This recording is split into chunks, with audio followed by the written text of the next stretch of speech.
जय श्री राम दोस्तों, आप देख रहे हैं YouTube चैनल ज्ञान स्टार प्लस।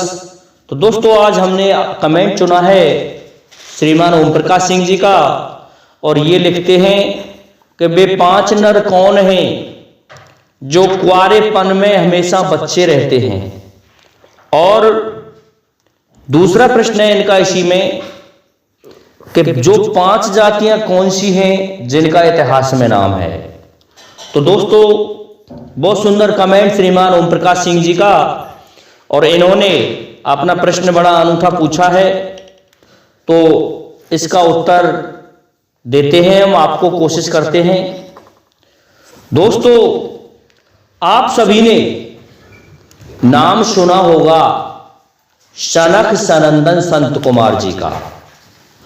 सनक सनंदन संत कुमार को पैदा इसलिए किया था कि ये सृष्टि को आगे बढ़ाएंगे, लेकिन होता क्या है, इन 5 को नारद जी ने जाकर के एक बात कह दिया कि इस संसार में कुछ नहीं रखा है, इसलिए ये 5 सन्यासी हो गए, महात्मा हो गए। और दोस्तों, इन्होंने इतनी तपस्या की भगवान की कि इनको एक ऐसी शक्ति प्राप्त हुई कि ये हमेशा कुंवारे हैं और बच्चे ही रहते हैं। ये कभी भी जवान अवस्था में नहीं आते, हमेशा 5 वर्ष के ही रहते हैं, इससे अधिक आयु के भी नहीं लगते, छोटे छोटे साधु के रूप में रहते हैं। दोस्तों, जब एक बार जय विजय को अहंकार हो गया, तो उस समय भगवान विष्णु के दर्शन करने के लिए ये 5 सनक सनंदन संत कुमार जी पधारे थे, और इन्होंने कहा था कि हम प्रभु के दर्शन करना चाहते हैं, अंदर जाना चाहते हैं बैकुंठ धाम में। लेकिन विजय और जय दोनों गण कहने लगे कि प्रभु अभी अपने काम में व्यस्त हैं, हम आपको अंदर नहीं जाने देंगे। जब इनको अंदर नहीं जाने दिया, तो जय विजय को इन्होंने श्राप दे दिया कि जाओ, आप 3 जन्म तक राक्षस होंगे। जब वो इनके पैरों में गिड़गिड़ाने लगे, और वहां पर भगवान विष्णु भी प्रकट हो गए, क्योंकि ये उनको भी श्राप दे सकते थे। तो कहा कि मुनिवर, ये क्या हुआ? तो उन्होंने कहा कि इनका उद्धार आपके ही हाथ से होगा, स्वयं भगवान ही अवतार लेके इनका उद्धार करेंगे। तो दोस्तों, ये 3 जन्मों तक राक्षस रहे। पहले जन्म में ये हिरण्याक्ष और हिरण्यकश्यप बने, दूसरे जन्म में ये रावण कुंभकर्ण बने, और तीसरे जन्म में ये शिशुपाल दंतवक्र बने। दोस्तों, जब हिरण्याक्ष और हिरण्यकश्यप बने थे, तो उस समय भगवान को 2 बार अवतार लेना पड़ा। एक के लिए नरसिंह अवतार धारण करना पड़ा, तो दूसरे के लिए 12 अवतार धारण करना पड़ा। उसके पश्चात रावण कुंभकर्ण के लिए स्वयं भगवान श्री राम के रूप में अवतरित हुए, और रावण कुंभकर्ण को इन्होंने मोक्ष दिया। इसके पश्चात शिशुपाल दंतवक्र जो जब बने थे, तो उस जन्म में भगवान श्री कृष्ण द्वारा इनका उद्धार किया गया था। यहां तक है, शिशुपाल से तो इतना कहा था कि आपके 100 अपराध मैं क्षमा कर चुका हूं, क्योंकि शिशुपाल की मां भगवान कृष्ण की बुआ लगती थी, फूफी लगती थी। तो जब इन्होंने उसके वहां गए और जब इसको गोदी में ले लिया, तो शिशुपाल की 4 भुजाओं में से 2 भुजाएं अपने आप गिर पड़ी थीं। इस पर पता चल गया था कि शिशुपाल को कृष्ण तुम ही मारोगे। जब ये बात कही थी उसकी बुआ ने, तो भगवान ने क्या कहा था कि मैं 100 अपराधों तक तुम्हारे पुत्र से कुछ नहीं कहूंगा। जब दोस्तों राशि यज्ञ हुआ था, और उसमें 100 गालियां दे दी थी भगवान को, तब उसके पश्चात जब 101वीं गाली दी थी, तब भगवान ने सुदर्शन चक्र से उसका उद्धार किया था, उसका सर धड़ से अलग किया था। इसी प्रकार से दंतवक्र को भी संगारा था।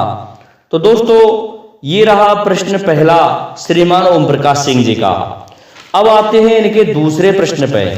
दोस्तों, बताते हैं कि सृष्टि के प्रारंभ में केवल 2 ही जातियां थीं, केवल 2 जातियां थीं, ब्राह्मण और क्षत्रिय।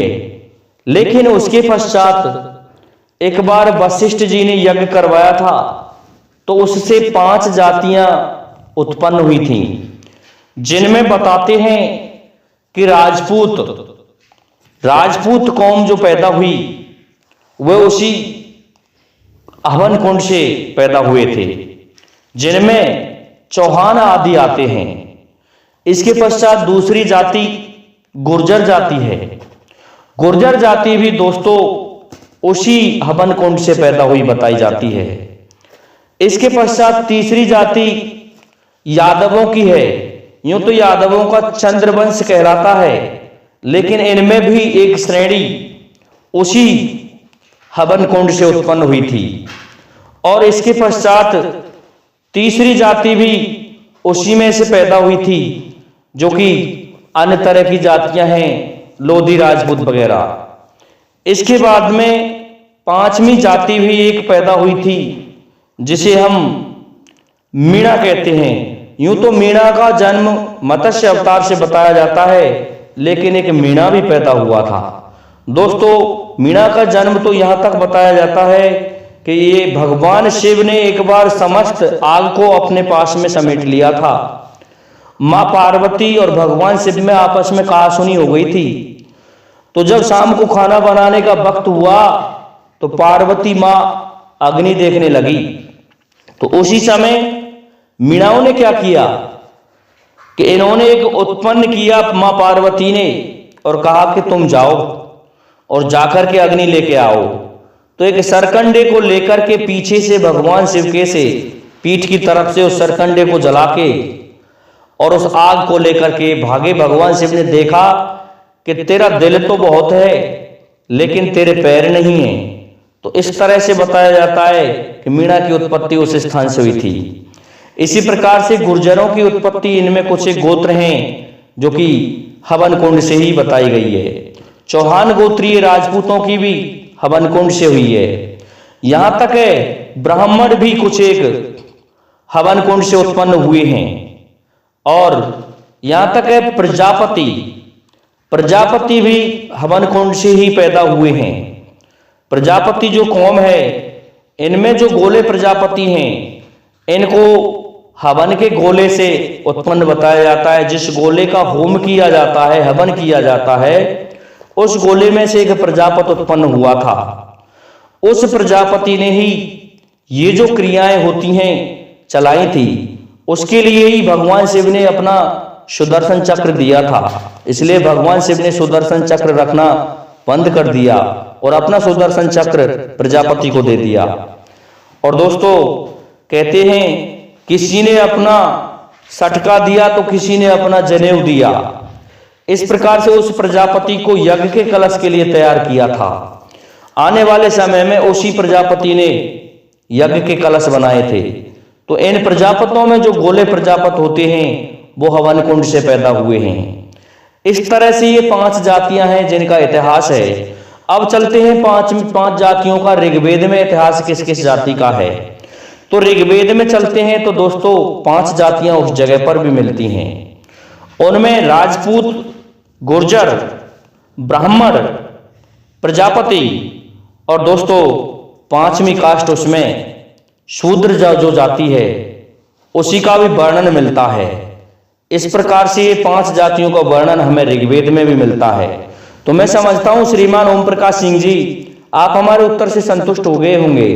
इसलिए अब आपसे मेरा निवेदन है कि अब हमारा वीडियो पसंद आ गया हो तो इसमें कुछ आगे कार्रवाई करें, इसको प्रेस करें और इसको शेयर करें। जय हिंद, जय भारत, जय श्री राधे, जय जय श्री।